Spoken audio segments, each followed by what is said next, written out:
नमस्कार दोस्तों, स्वागत है आप सभी का आपके अपने चैनल एसवी टीचिंग जोन पर।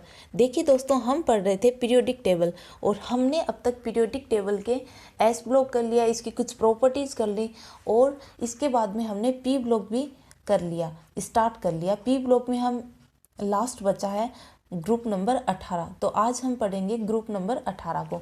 तो पी ब्लॉक में हम ग्रुप 18 को पढ़ते हैं, ठीक है। ग्रुप 18 के एलिमेंट को आज हम पढ़ेंगे।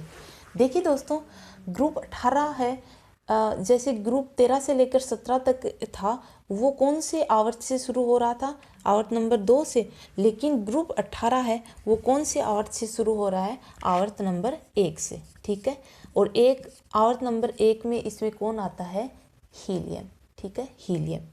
तो पहले हम हीलियम के बारे में जान लेते हैं कि हीलियम क्या है। तो देखिए दोस्तों,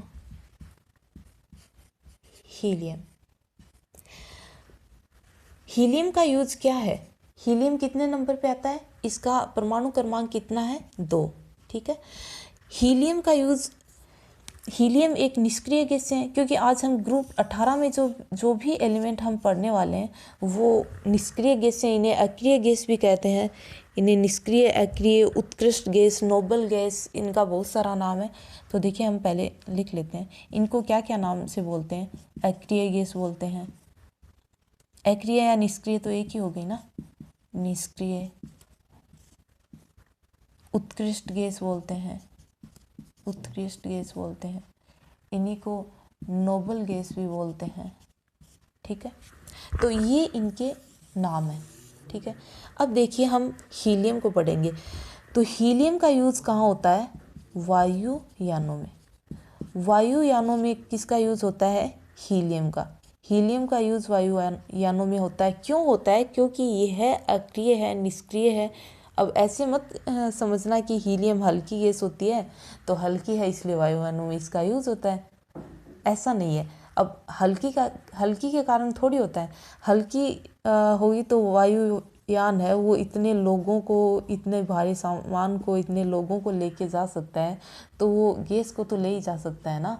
लेकिन इसका यूज़ वायुयानों में क्यों होता है? क्योंकि यह निष्क्रिय गैस है, ये किसी से भी क्रिया नहीं करती। अगर हम किसी भी क्रियाशील गैस को अगर हम यूज़ करेंगे तो वो ब्लास्ट कर जाएगी, ठीक है। तो इसलिए हीलियम का यूज़ वायुयानों में होता है। और क्यों होता है? क्योंकि ये है एक निष्क्रिय गैस है, ये किसी से क्रिया नहीं करती है, इसलिए इसका यूज़ वायुयानों में होता है, ठीक है। इसका पहला यूज़ क्या है? वायुयानों में। दूसरा क्या? ये अपने ग्रुप में सबसे हल्की गैस है, सबसे हल्की गैस है, सबसे हल्की है, अपने ग्रुप में सबसे हल्की है, ठीक है। अक्रिय गैस है, निष्क्रिय, उत्कृष्ट, नोबल गैस है। इससे इसका ग्रुप देखो, वैसे ग्रुप 18 के एलिमेंट हैं, लेकिन इसको क्या कहते हैं? Zero group. जीरो ग्रुप, इसको जीरो ग्रुप भी कहते हैं, ठीक है। क्योंकि बाकी जैसे हैं वो तो जैसे फर्स्ट ए से स्टार्ट होता है, फिर उसके बाद सेकंड ए आता है, थर्ड बी आता है, फोर्थ बी आता है, फिफ्थ बी आता है, ऐसे चलता है। उसके बाद में लास्ट जो वर्ग 7 है वो आता है, सेवन्थ ए आता है। तो ये जो 18 नंबर है इसमें कौन सा आता है? जीरो। तो जीरो ग्रुप भी इसको कहते हैं, वर्ग 18 को हम जीरो ग्रुप भी कह सकते हैं, ठीक है। अब हीलियम का और यूज क्या है? जीरो ग्रुप तो पूरे ग्रुप 18 को कहते हैं, ये आपको याद रखना है।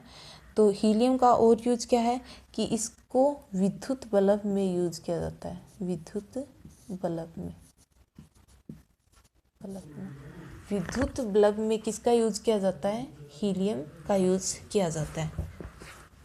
तो देखिए, हीलियम की प्रॉपर्टीज हमने कर ली हैं। हीलियम की प्रॉपर्टीज क्या क्या है? वायुयानों में इसका यूज़ होता है क्योंकि ये निष्क्रिय गैस है और अपने ग्रुप में सबसे हल्की गैस है। इसे अक्रिय गैस, निष्क्रिय, उत्कृष्ट गैस, नोबल गैस भी कहते हैं। और ये जीरो ग्रुप का एलिमेंट है और इसका यूज़ विद्युत बल्ब में किया जाता है, ठीक है। इसका यूज़ विद्युत बल्ब में किया जाता है। इसके बाद में देखिए, अगली कौन सी आती है? नियोन। अगली कौन सी आती है, नियोन, जो कि आवर्त नंबर 2 से स्टार्ट होती है। ठीक है, ये आती है 10 नंबर पे। नियोन कितने नंबर पे आता है, 10 नंबर पे। अब देखिए नियोन का यूज़ क्या है, बिजली के टेस्टर में। जो बिजली, कई बार बिजली ख़राब होती है, कहीं से वायर वगैरह में प्रॉब्लम हो जाती है, तो हम टेस्टर से चेक करते हैं।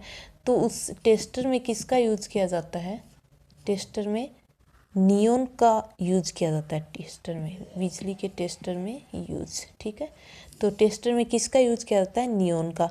इसके अलावा नियोन का यूज़ किया जाता है रंगीन लाइटों में।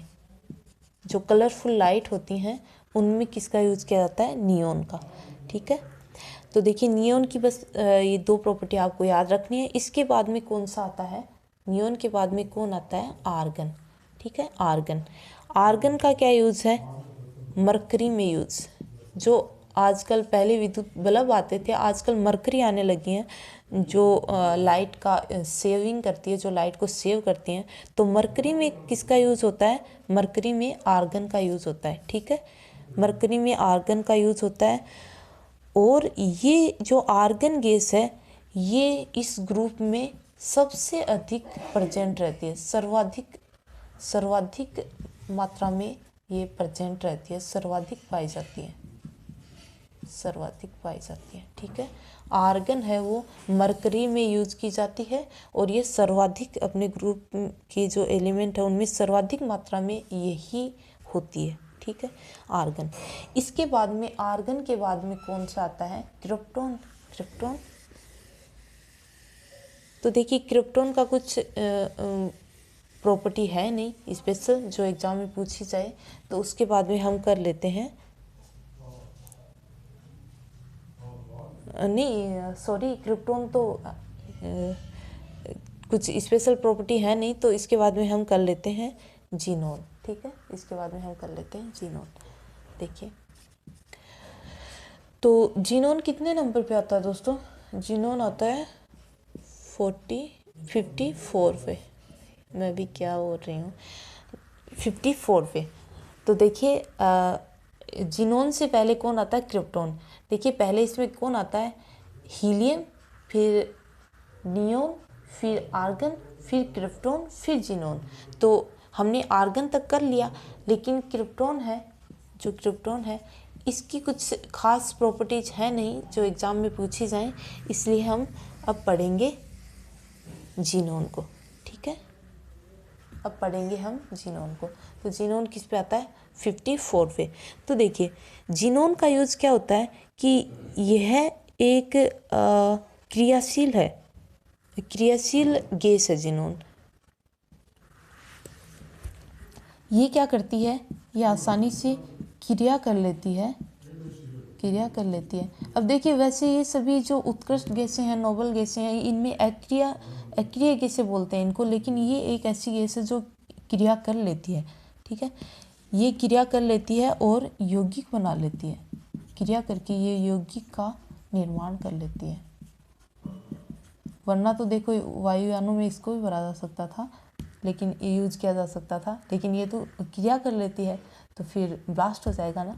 इसीलिए तो हीलियम वो सबसे हल्की भी है और उसको अक्रिय भी है सबसे अधिक, तो उसको हम वायुयानों में यूज़ करते हैं। तो देखिए ये जो है ये क्रिया कर लेती है और यौगिक का निर्माण कर लेती है। जो जीनोन है वो क्रिया कर लेती है और यौगिक का निर्माण कर लेती है। इसी कारण इसे क्या कहा जाता है, अजनबी। अजनबी। अब इसे अजनबी क्यों कहा जाता है, क्योंकि देखिए ये जो भी वर्ग 18 है, जो भी जीरो ग्रुप है, इसके एलिमेंट हैं, ये सब क्या है, निष्क्रिय है, अक्रिय है। ये किसी से क्रिया करते ही नहीं, किसी से क्रिया नहीं करते, ये निष्क्रिय रहते हैं। लेकिन इनमें ये अपवाद है, जीनोन है इनमें अपवाद है। ये क्या कर लिए, ये बहुत ही जल्दी से क्रिया कर लेती है और क्रिया करके ये यौगिक का निर्माण कर लेती है। इसलिए ये सबसे अलग हो गई, थोड़ा व्यवहार अलग हो गया, तो ये अजनबी हो गई ना, अलग हो गई सबसे, तो इसको क्या कहा जाता है, अजनबी। ठीक है, तो अगर क्वेश्चन आ जाए कि अजनबी गैस किसको कहा जाता है, तो किसे कहेंगे जीनोन को। ठीक है, इसे कहा जाता है अजनबी, स्ट्रेंजर इसे कहा जाता है। ठीक है, अब देखिए जीनोन के बाद में कौन आता है, रेडोन।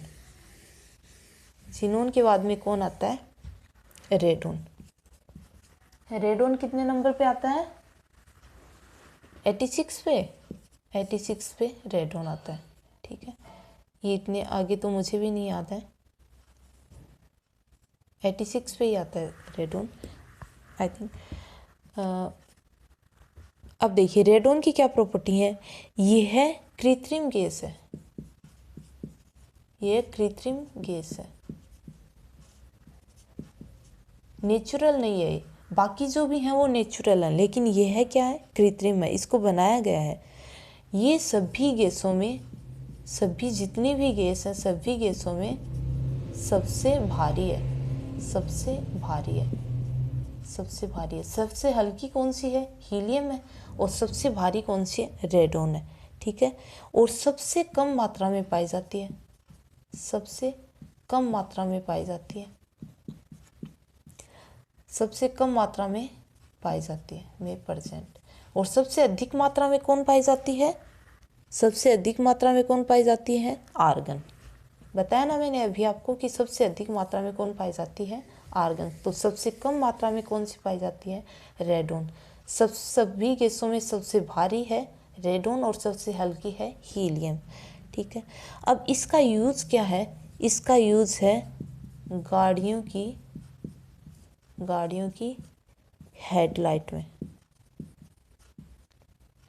गाड़ियों की हेडलाइट में। ये गाड़ियों की हेडलाइट में भरी जाती है।